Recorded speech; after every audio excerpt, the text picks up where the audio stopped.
Merhaba dostlar, Paratura kanalına hoş geldiniz.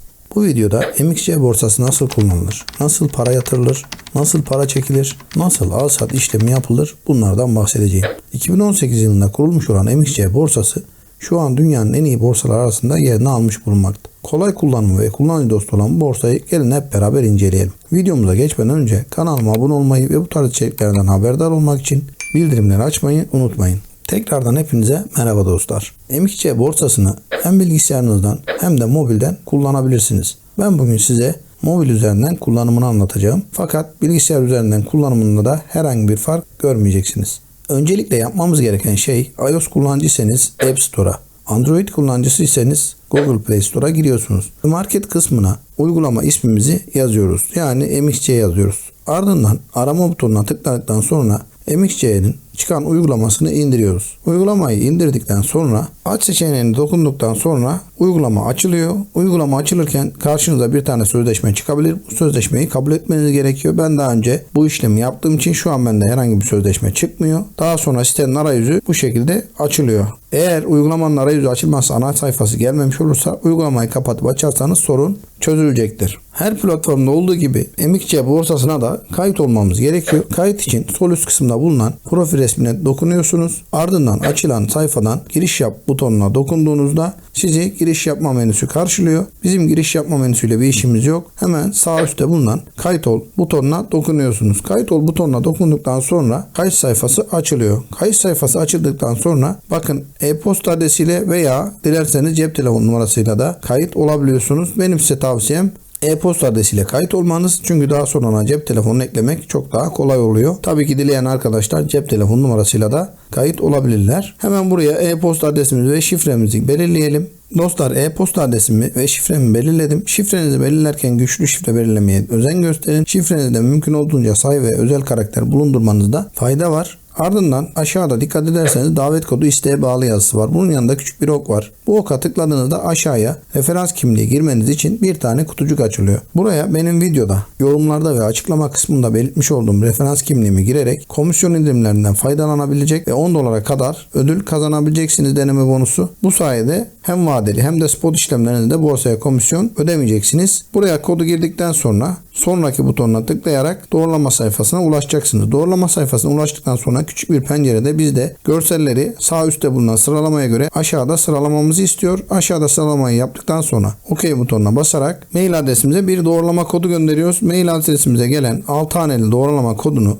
buraya girdikten sonra gönder butonuna basarak uygulamaya kayıt olmuş oluyorsunuz. Uygulamaya kayıt olduktan sonra giriş yapıyorsunuz. Giriş yaptıktan sonra böyle bir arayüz bizi karşılıyor dostlar. Burada solda bulunan profil simgesine dokunduktan sonra bakın burada doğrula seçeneği var. Doğrula seçeneğine dokunuyoruz. Doğrulama yapmamız lazım. Çünkü doğrulama yapmadığımız zaman çekim taleplerinde istediğimiz çekim rakamını giremiyoruz veya istediğimiz çekimi yapamıyoruz. Bu gibi sorunlar çıkıyor. O yüzden doğrulamayı yapmamız önemli. Bakın açılan menüde zaten KYC şeklinde doğrulama seçenekleri mevcut. İster birincil KYC isterseniz gelişmiş KYC yapabilirsiniz. Birincil KYC biraz daha kolay. Öncelikle birincil KYC'yi doğrulamaya çalışın dostlar. Burada bulunan doğrula butonuna dokunuyorsunuz ve buradan ülkeyi seçiyorsunuz. Ülkeyi seçtikten sonra buradan belge türüne kimlik kartı diyorsunuz. Daha sonra burada bulunan ad, soyad, kimlik numarası ve doğum tarihi seçeneğini seçtikten sonra devam et diyorsunuz ve sizi kimliğinizi yüklemek için sayfaya yönlendiriyor ve kimliğinizi yükledikten sonra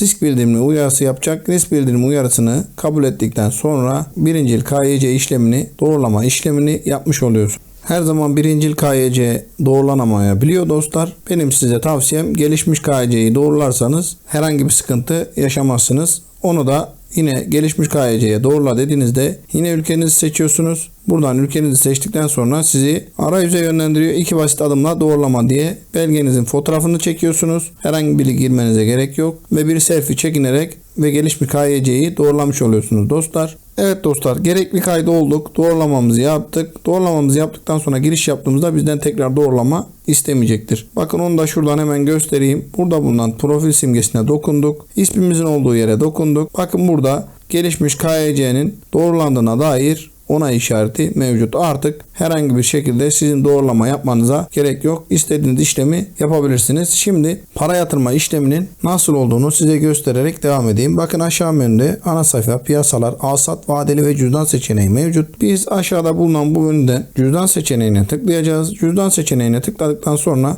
bakın cüzdan ücretimiz 0 olarak zaten görünüyor. Daha sonra buradan bakın yatırma seçeneğine bir kez dokunduğumuzda bakın yatırma menüsü açılıyor dostlar. Burada yukarıda bulunan arama seçeneğine istediğiniz yatırım seçeneğinin adını yazarak girebilirsiniz. Örneğin Doge yazdık. Doge'yi seçerek Doge yatırımı yapabilirsiniz. Veya burada bulunan USDT, Ethereum gibi popüler yatırım yöntemleriyle de yatırım yapabilirsiniz. Örnek vermek için biz burada USDT'yi seçelim. USDT'yi seçtik. Bakın A seçmemizi istiyor dostlar. A seçerken bakın burada TRC20 mevcut. Benim size tavsiyem TRC20'yi seçmeniz. TRC20 ağı en ucuz ağdır. Genelde 0.75 dolar işlem ücreti keser. Yani 75 cent işlem ücreti keser. Buradaki ağı TRC20 seçtikten sonra bakın karşımıza böyle bir sayfa çıkıyor. Bu sayfada adres oluşturmak için tıklayın butonuna bir kez tıkladığınızda bakın adres oluşturmak için tıklayın butonuna tıkladık ve artık adresimiz oluştu. Buradaki adresi sağda bulunan kopyalama seçeneğine tıklayarak bir kez basarak kopyalayabilirsiniz. Bakın bilgiler kopyalan dedi zaten. Bu kopyaladığınız ağ adresiyle farklı bir borsadan, başka bir borsadan USDT yatırımı yapabilirsiniz. Örnek veriyorum, Binance borsasından gidip Binance borsasından MXC borsasına USDT yatırımı yapabilirsiniz. Dostlar yatırma bu şekildeydi. Çekim için de yine cüzdandan açılan menüden çekim butonuna tıklıyorsunuz bir kez. Çekmek istediğiniz paranın adını buraya yazıyorsunuz. Doge, USDT, BTC artık ne istiyorsanız, örnek vermek için arama geçmişimde USDT var zaten. USDT'ye tıkladınız. Sizde kabul etmeniz için birkaç kural getirecektir. Onları kabul edeceksiniz. Buraya çekim adresini gireceksiniz. Buraya çekim ağını gireceksiniz. Yine TRC20 şeklinde. Çekim tutarını gireceksiniz. Çekimin açıklamasını ve çekim dedikten sonra çekiminizi yapacaksınız. Şuna dikkat edin. Çekimde ve yatırımda iki taraftan da, yani çekeceğiniz borsadan veya yatıracağınız borsadan seçtiğiniz ağ adının iki tarafta da aynı olmasına dikkat edin. Yani bir tarafta TRC20'yi seçtiyseniz diğer tarafta da TRC20'yi seçin dostlarım. Para yatırma çekme işlemini anlattıktan sonra şimdi al sat nasıl yapılır size onu göstereyim. Dostlarım al sat için aşağıda bulunan menülerde bakın piyasalar kısmı var. Piyasalar kısmına tıklıyorsunuz. Piyasalarda spot seçeneğine tıkladığınız bir genelde işlemlerimizi spot'tan yapacağız. Üst tarafta istediğiniz kriptoyu girebilirsiniz buraya veya aşağıdaki seçeneklerden istediğinizi seçebilirsiniz. Örneğin Dogecoin'in üzerine bir kez dokunduğumuzda bakın burada grafiği görünüyor. Aşağıda ise al ve sat butonu mevcut. Tabii ki her şeyden önce almanız lazım. Satmak için al dedik. Dostlarım al dedikten sonra zaten ilk defa kaydolduğunuzda burada sizi yönlendiriyor. Bakın burada bunlara sonraki diyerek bu butonlara okuyarak öğrenebilirsiniz dostlarım. Şimdi bakın hemen sağda kırmızı ve yeşil şekilde sürekli rakamlar akıyor. Bunlar alış ve satış emirleri dostlarım. Yeşiller alım, kırmızılar satış emirleri. Şimdi alımda veya satımda bakın buradaki seçeneklerde limit var dostlarım. Limit sizin belirlemiş olduğunuz limitte almaktır. Yani şu an 0.097 siz bunu diyorsunuz ki buraya 0.090'a düştüğünde al diyorsunuz. Burada almak istediğiniz alt tarafta almak istediğiniz miktarı seçiyorsunuz ve toplam kaç USDT'lik almak istediğinizi seçebiliyorsunuz. Burada %100'ünü veya %50'sini %25'ini seçmeniz mümkün. Yani limitin anlamı limitte alacağınız limiti siz belirliyorsunuz dostlarım. Buraya tıkladığımızda bakın burada piyasa stop limiti var. Piyasa dediğinizde ise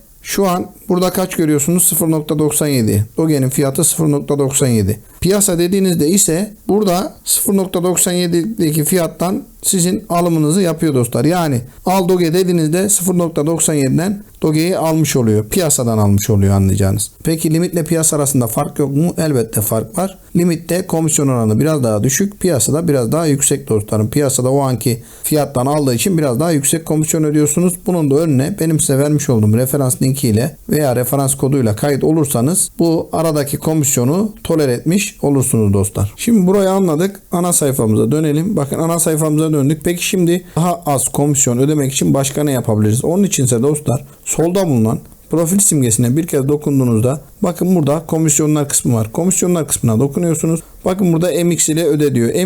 MXC'nin kripto para birimi dostlarım. Aynı Binance'deki BNB gibi MXC'nin de kendi kripto parası var. Burada MX ile öde seçeneğini aktif ettiğinizde bakın %20 komisyon indirimi kazanabiliyorsunuz. Bunu da söylemiş olayım. Bunun da bilginiz olsun. Bakın dostlar ana sayfaya geldik. MXC'de birçok etkinlik var. Bir sürü etkinlik var. Hiçbir zaman bitmiyor. Bakın burada üstte bulunan menülerde vadeli MD kısmı var. Vadeli MD kısmına tıkladıktan sonra Risk hatırlatıcı var. Bu risk hatırlatıcıyı kabul ediyorsunuz. Bunu isterseniz bugün bir daha hatırlatma diyebilirsiniz. Kabul et dedikten sonra bakın yaptığınız bazı işlemlerde, alım satımlarda çeşitli etkinliklere katılarak ödül kazanabiliyorsunuz. Bakın ödül kazanmak için alım satım yapın gibi. Bu çok şeyde var. Mesela bugün Bitcoin'de varmış, Drak'ta varmış gibi bu şekilde etkinlikler fazlasıyla var. Etkinliği her gün yenileniyor ve çok fazla etkinlik var. MXC borsası hakkında anlatacaklarım bu kadar dostlar.